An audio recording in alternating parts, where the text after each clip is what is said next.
സോനം വാങ്ചുക് എന്ന് പറയുന്ന കാശ്മീരിലെ ലഡാക്കിലെ ഏറ്റവും അറിയപ്പെടുന്ന ഒരു വിദ്യാഭ്യാസ പ്രവർത്തകൻ, വലിയ അവാർഡ് വിന്നറൊക്കെയാണ്. അദ്ദേഹത്തിൻ്റെ വിശദാംശങ്ങളൊക്കെ അടങ്ങിയിട്ടുള്ള വീഡിയോ നേരത്തെ തന്നെ ചെയ്തിട്ടുള്ളതുകൊണ്ട് ഞാൻ വീണ്ടും ഇവിടെ പറയുന്നില്ല. അദ്ദേഹം ഈ കഴിഞ്ഞ 18 ദിവസമായിട്ട് നിരാഹാരം കിടക്കുകയാണ് ഡൽഹിയിൽ. അദ്ദേഹത്തിൻ്റെ സമരം നമ്മുടെ ഇപ്പോഴത്തെ വിദ്യാഭ്യാസ വകുപ്പ് മന്ത്രിയായിട്ടുള്ള BJP-യുടെ മന്ത്രിയെ അദ്ദേഹത്തെ മാറ്റുക എന്നുള്ളതാണ് അദ്ദേഹത്തിൻ്റെ ആവശ്യം. കൂടാതെ നമ്മുടെ പരീക്ഷകളൊക്കെ തന്നെ മര്യാദക്കും കൃത്യമായിട്ടും നടത്താനുള്ള സംവിധാനം ഒരുക്കുക എന്നുള്ളതാണ്. പക്ഷേ വിദ്യാഭ്യാസ മന്ത്രിയായിട്ടുള്ള BJP-യുടെ ഒരു ഇലക്ഷൻ തന്ത്രങ്ങളൊക്കെ ഒരുക്കുന്ന പല സംസ്ഥാനങ്ങളിലുമൊക്കെ തന്നെ തെരഞ്ഞെടുപ്പുകൾക്ക് നേതൃത്വം വഹിച്ചിട്ടുള്ള ധർമ്മേന്ദ്ര പ്രധാൻ എന്ന് പറയുന്നയാളെ അത് ഒഴിവാക്കാനായിട്ട് എന്തായാലും കേന്ദ്ര ഗവൺമെന്റ് തീരുമാനിച്ചിട്ടില്ല. പക്ഷെ അദ്ദേഹത്തിന്റെ ഒരു പിന്തുണ ഏറിക്കൊണ്ടിരിക്കുകയാണ്. ഈ പിന്തുണ ഏറിക്കൊണ്ടിരിക്കുകയാണെന്ന് പറയുമ്പോൾ തന്നെ നിങ്ങളെല്ലാവരും അറിയണം, നാഷണൽ മീഡിയകളോ അല്ലെങ്കിൽ നാഷണൽ തലത്തിലെ ഇംഗ്ലീഷ് ഹിന്ദി മീഡിയകളൊന്നും വലിയ സപ്പോർട്ടൊന്നും ഈ കൊടുക്കുന്നില്ല. കാരണം ഇതിന്റെ പ്രധാനപ്പെട്ട കാരണം ഇത് തുടങ്ങിയത് കോക്രോച്ച് ജനതാ പാർട്ടിയാണ് എന്നുള്ളതാണ്. ആ കോക്രോച്ച് ജനതാ പാർട്ടി അവരുടെ ഏറ്റവും ആദ്യത്തെ ഒരു പ്രകടനം നടന്നു. പ്രതീക്ഷിച്ചത്രത്തോളം ആളുകൾ വന്നില്ലെങ്കിൽ പോലും 2000-ലധികം ആളുകൾ പങ്കെടുത്തുകൊണ്ടുള്ള ഒരു പ്രതിഷേധമാണ് അവിടെ നടത്തിയിട്ടുള്ളത്. പക്ഷെ അവരുടെ ഒരു ഇൻസ്റ്റാഗ്രാമിലൊക്കെ ഉണ്ടായിരുന്ന വേവ്, അതായത് 2,20,00,000 വരുന്ന ഫോളോവേഴ്സിന്റെ വേവ് നിലനിർത്താൻ അവർക്ക് കഴിഞ്ഞിട്ടില്ല എന്നുള്ളതൊരു യാഥാർത്ഥ്യമാണ്. പക്ഷെ എന്ന് പറഞ്ഞുകൊണ്ട് ഇതെല്ലാം അവസാനിച്ചു എന്നും ഇത്തരത്തിലുള്ള പ്രതിഷേധമില്ല എന്നുള്ളതും നമ്മൾ വിചാരിക്കേണ്ട ആവശ്യമില്ല. കഴിഞ്ഞ ദിവസങ്ങളിൽ സോനം വാങ്ചുക്കുമായി ബന്ധപ്പെട്ട് ഒരു വലിയ കുറിപ്പ് സോഷ്യൽ മീഡിയയിലൊക്കെ തന്നെ വീണ്ടും വൈറലായിരുന്നു. അത് പിന്നെ തുടങ്ങുന്നത് ഇങ്ങനെയാണ്: സോനം വാങ്ചുക് നിങ്ങളൊരു സ്റ്റുപ്പിഡ് ആണ് എന്ന് പറഞ്ഞുകൊണ്ടാണ്. എന്ന് പറഞ്ഞാൽ അതിന്റെ നക്ഷൽ ഇതാണ്: നിങ്ങൾ ഇത്തരത്തിലുള്ള സമരമൊന്നും നടത്തിയതുകൊണ്ട് കാര്യമില്ല, പകരം ഇവിടെ പരിപോഷിക്കപ്പെടുന്നത് ഇങ്ങനെ അല്ലാത്ത കൃത്യമായ കാര്യങ്ങളൊന്നും ചെയ്യാത്ത ആളുകളാണ് എന്ന് പറഞ്ഞുകൊണ്ട് അതിനിശ്ചിതമായിട്ടുള്ള വിമർശനം, കടുത്ത വിമർശനം, നിങ്ങളെല്ലാവരും തന്നെ ഒരുപക്ഷെ വായിച്ചിട്ടുണ്ടാവും, അതുകൊണ്ടാണ് ഞാൻ ഡീറ്റെയിൽസിലേക്ക് പോകാത്തത്. അപ്പൊ അത്തരത്തിലുള്ള കടുത്ത വിമർശനമാണ് ഉന്നയിച്ചിട്ടുള്ളത്. ഇതിൽ നിന്നൊന്നും BJP-യോ അല്ലെങ്കിൽ നരേന്ദ്രമോദിയോ ഒന്നും പാഠം പഠിക്കുന്നില്ല. ഇതിനെ അവഗണിക്കാനാണ് അവർ തീരുമാനിക്കുന്നത്. പക്ഷേ മന്ത്രിസഭയുടെ ഒരു പുനഃസംഘടന ഉടൻ തന്നെ ഉണ്ടാവും. ആ സമയത്തെങ്കിലും ഇത് ഇവരുടെ ഒന്നും ആവശ്യം കൊണ്ടല്ല എന്ന് പറഞ്ഞുകൊണ്ട് ഇപ്പൊ വിദ്യാഭ്യാസ വകുപ്പ് കൈകാര്യം ചെയ്യുന്ന ധർമ്മേന്ദ്ര പ്രധാനെ മാറ്റാനാണ് സാധ്യത എന്നുള്ളത് കൂടി ഞാൻ പറഞ്ഞു നോക്കട്ടെ. പക്ഷെ ഇതിൽ ഏറ്റവും പ്രധാനപ്പെട്ട ഒരു കാര്യം BJP-യും സംഘപരിവാറും ഒക്കെ മനസ്സിലാക്കേണ്ടത്, പുറമേ ഒന്നും വ്യാപകമായി ചർച്ച ചെയ്യപ്പെട്ടിട്ടില്ലെങ്കിൽ പോലും നമുക്കെല്ലാം അറിയാം, 2024 ലോക്സഭാ തെരഞ്ഞെടുപ്പിൽ വളരെ എളുപ്പത്തിൽ 400 സീറ്റിലധികം അബ്കി ബാർ 400 സീറ്റിലധികം നേടും എന്ന് പറഞ്ഞുകൊണ്ടുള്ള പ്രചണ്ഡമായിട്ടുള്ള പ്രചരണം നടത്തിയിട്ട് പോലും എന്തുകൊണ്ട് പരാജയപ്പെട്ടു എന്നുള്ളത് BJP ഒന്ന് ആലോചിക്കേണ്ട വിഷയമാണ്.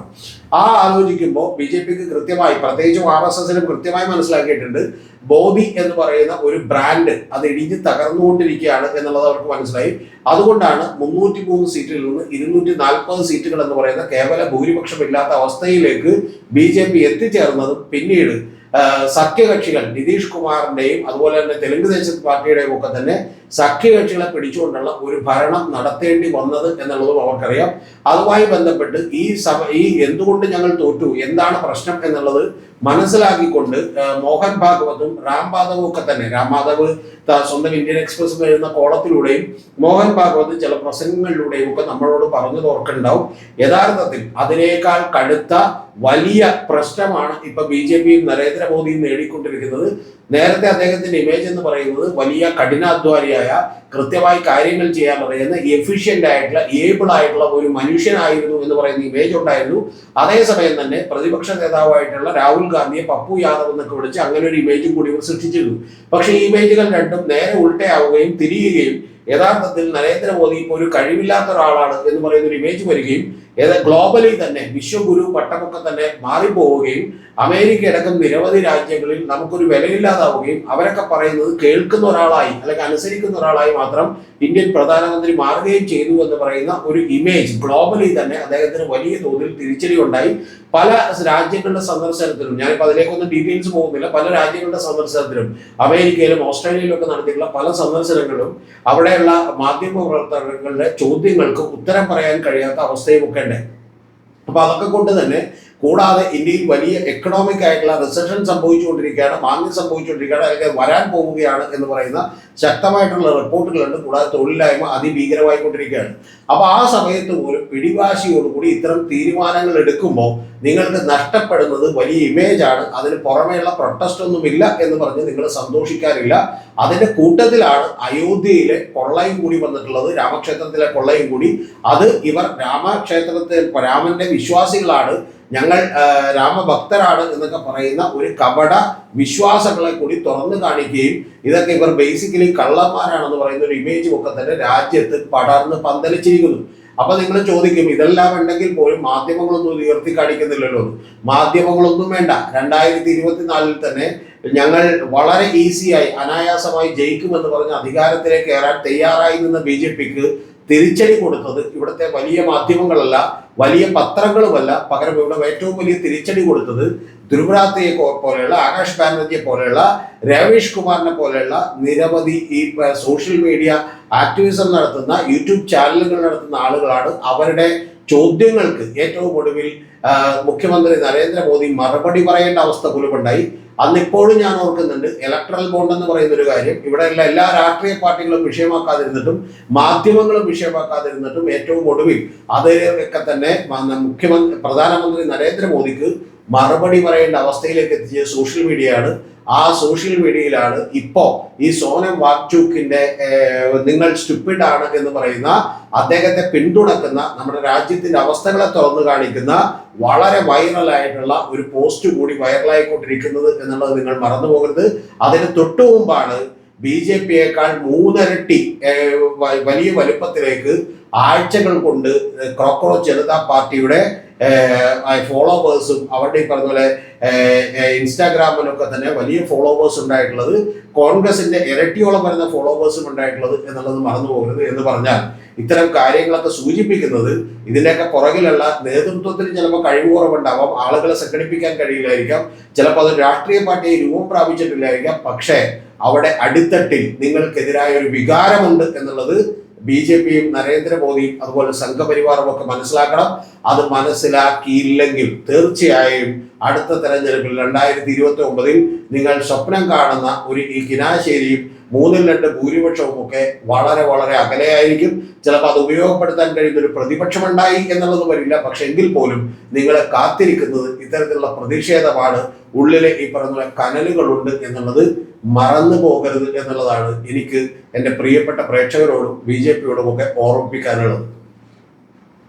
ടോപ്പിക്ക് കഴിഞ്ഞു. താല്പര്യമുള്ളവർ മാത്രം കേട്ടാൽ മതി. എൻ്റെ പ്രിയപ്പെട്ട പ്രേക്ഷകരോട് പറയാനുള്ളത്, നിങ്ങൾക്ക് താല്പര്യമുണ്ടെങ്കിൽ നമ്മുടെ ചാനലിനെ സപ്പോർട്ട് ചെയ്യാം. ആ സപ്പോർട്ട് ചെയ്യുന്നതിന് വേണ്ടി നമ്മളൊരു മെമ്പർഷിപ്പ് ആക്റ്റീവ് ആക്കിയിട്ടുണ്ട്. അപ്പോൾ അതിൽ 1 മുതൽ 6 വരെയുള്ള ഡിഫറെൻ്റ് ആയിട്ടുള്ള സ്കെയിലുകളുണ്ട്. ആ മെമ്പർഷിപ്പ് എടുത്തത് കൊണ്ടിട്ട് നിങ്ങൾക്ക് പ്രത്യേകമായിട്ടൊന്നും കിട്ടില്ല. ഏതെങ്കിലും ചില വീഡിയോകൾ നേരത്തെ കാണാം എന്നുള്ളത് മാത്രമേ ഉള്ളൂ. അല്ലാതെ മെമ്പർഷിപ്പ് എടുത്തവർക്ക് വേണ്ടി മാത്രമുള്ള വീഡിയോസ് ഒന്നും ഉണ്ടാവില്ല. പക്ഷേ നമ്മളെ സപ്പോർട്ട് ചെയ്യണം, നമ്മുടെ ചാനൽ നിലനിൽക്കണമെന്നൊക്കെ താല്പര്യമുള്ളവർ അത് ചെയ്താൽ മതി. കൂടാതെ നേരിട്ട് നമ്മളെ സപ്പോർട്ട് ചെയ്യാനുള്ളവർക്ക് വേണ്ടി ഞാൻ എൻ്റെ Google Pay number, account number കൂടി താഴെ കൊടുത്തിട്ടുണ്ട് എന്നുള്ളത് പറഞ്ഞോട്ടെ. കൂടെ ഇതെല്ലാം വേണ്ടി വരുന്നത് നമ്മളൊരു പുതിയ ചാനൽ കൂടി ആരംഭിച്ചിട്ടുള്ളതുകൊണ്ടാണ്. ആ ചാനലിൻ്റെ പേര് ജനകീയ പൊതുബോധത്തിനും അപ്പുറം രതീഷ് ചക്രപാണിയോടൊപ്പം എന്നുള്ളതാണ്. എന്ന് പറഞ്ഞാൽ ഇവിടത്തെയുള്ള പരമ്പരാഗത മാധ്യമങ്ങൾ സൃഷ്ടിക്കുന്ന അവരുടെ അജണ്ടകളും താല്പര്യങ്ങളും അനുസരിച്ച് അവർ സൃഷ്ടിക്കുന്ന ഒരു പൊതുബോധമുണ്ട്. ആ പൊതുബോധത്തിന് അപ്പുറത്തുള്ള നിരവധി കാര്യങ്ങൾ നിങ്ങളോട് പറയാൻ വേണ്ടിയിട്ടാണ്. അതിൽ ഇപ്പോൾ ഏറ്റവും 2 പോഡ്കാസ്റ്റുകളാണ് നമ്മളാകെ ഇട്ടിട്ടുള്ളത്. ആ 2 പോഡ്കാസ്റ്റുകളിൽ ആദ്യത്തേത് തന്നെ 25,000 പേരിലധികം കണ്ടു കഴിഞ്ഞു. ആദ്യത്തെ പോഡ്കാസ്റ്റ് എന്ന് പറയുന്നത് പിണറായി വിജയൻ 2021 അധികാരത്തിലേറുമ്പോൾ 9 സീറ്റുകൾ കൂടുതൽ നേടിക്കൊണ്ട് ഏതാണ്ട് 2% വോട്ടുകൾ കൂടുതൽ നേടിക്കൊണ്ടാണ് അധികാരത്തിലേക്ക് വന്നതെങ്കിൽ ആദ്യത്തെ 5 കൊല്ലവും ഇല്ലാതിരുന്ന ഒരു ഇമേജ് അദ്ദേഹത്തിന് കഴിഞ്ഞ 5 കൊല്ലങ്ങൾ കൊണ്ട് 2021 മുതൽ 26 വരെ വരുമ്പോൾ എങ്ങനെയാണ് കുറഞ്ഞത് എന്നുള്ളതിൻ്റെ ഒരു അന്വേഷണമാണ്. അതിൻ്റെ പിന്നിൽ നടന്നിട്ടുള്ള രാഷ്ട്രീയ മാധ്യമ ഗൂഢാലോചനകളുടെ നേർചിത്രമാണ് വരച്ചു കാട്ടുന്നത്. രണ്ടാമത്തേത്, ആരും പറയാൻ ഇതുവരെ കേരളത്തിൽ ധൈര്യപ്പെടാതിരുന്നൊരു കഥയാണ് ഞാൻ നിങ്ങളോട് പറഞ്ഞിട്ടുള്ളത്. അത് പറയണോ വേണ്ടേ എന്നൊക്കെ തന്നെ പലവട്ടം ആലോചിച്ച് ആഴ്ചകളോളം നീട്ടി വെച്ചാണ് ഏറ്റവും ഒടുവിൽ ആ പോഡ്കാസ്റ്റ് ചെയ്തത്. അതൊരു 50 മിനിറ്റുള്ള പോഡ്കാസ്റ്റാണ്. ആദ്യത്തേത് 1 മണിക്കൂർ 44 മിനിറ്റുള്ള പോഡ്കാസ്റ്റ് ആയിരുന്നു. ഇത് 50 മിനിറ്റുള്ള പോഡ്കാസ്റ്റാണ്. ആ 50 മിനിറ്റുള്ള പോഡ്കാസ്റ്റിൽ എങ്ങനെയാണ് വി ഡി സതീശൻ മുഖ്യമന്ത്രിയായത് എന്നുള്ള കഥ പറയുന്നുണ്ട്. ആ മുഖ്യമന്ത്രി ആക്കിയതിന്റെ പിന്നിൽ ഉള്ള തന്ത്രങ്ങൾ എന്താണെന്ന് പറയുന്നുണ്ട്. നിങ്ങളൊക്കെ തന്നെ ഒന്ന് ആലോചിച്ച് നോക്കിയാൽ അറിയാം, പാർലമെന്ററി പാർട്ടിയിൽ ഭൂരിപക്ഷമില്ലാത്ത, കോൺഗ്രസ് പാർട്ടിയിൽ വലിയ പിന്തുണയില്ലാത്ത, ഹൈക്കമാൻഡിന് താല്പര്യമില്ലാത്ത ഒരാൾ അദ്ദേഹത്തെ പെട്ടെന്നൊരു സുപ്രഭാതത്തിൽ മുഖ്യമന്ത്രിയാക്കണമെന്ന് മുസ്ലിം ലീഗ് വാശി പിടിച്ചതിന്റെ പിന്നിലുള്ള രഹസ്യം എന്താണ് എന്നുള്ളതടക്കം, അതിനുവേണ്ടി പണം മുടക്കിയത് ആരാണ് എന്നുള്ളതടക്കമുള്ള ഒരു കഥയാണ് എനിക്ക് പ്രിയപ്പെട്ട പ്രേക്ഷകരോട് അതുവഴി പറഞ്ഞിട്ടുള്ളത്. കാണാത്തവർ തീർച്ചയായിട്ടും കാണണം. അത്തരത്തിലുള്ള അടുത്ത പോഡ്കാസ്റ്റ് കൂടി ഉടനെ വരുന്നുണ്ട്. ആ പോഡ്കാസ്റ്റുകൾ ചെയ്യാൻ വേണ്ടിയിട്ടാണ് നിങ്ങളുടെയൊക്കെ സപ്പോർട്ട് ആവശ്യമുള്ളത്. ഇനി അതൊന്നും ചെയ്യാൻ കഴിയാത്തവർ വിഷമിക്കേണ്ട. തീർച്ചയായിട്ടും അത് ചെയ്താലും ഇല്ലെങ്കിലും നിങ്ങൾ നമ്മുടെ വീഡിയോകൾ കണ്ടുകൊണ്ടും നമ്മുടെ താഴെ അഭിപ്രായങ്ങളൊക്കെ രേഖപ്പെടുത്തിക്കൊണ്ടും നമ്മളെ സപ്പോർട്ട് ചെയ്താൽ മതി. അപ്പോൾ ആ ചാനലിന്റെ പേര് മറക്കണ്ട, BCC വിത്ത് രതീഷ് ചക്രപാണി എന്നാണ്.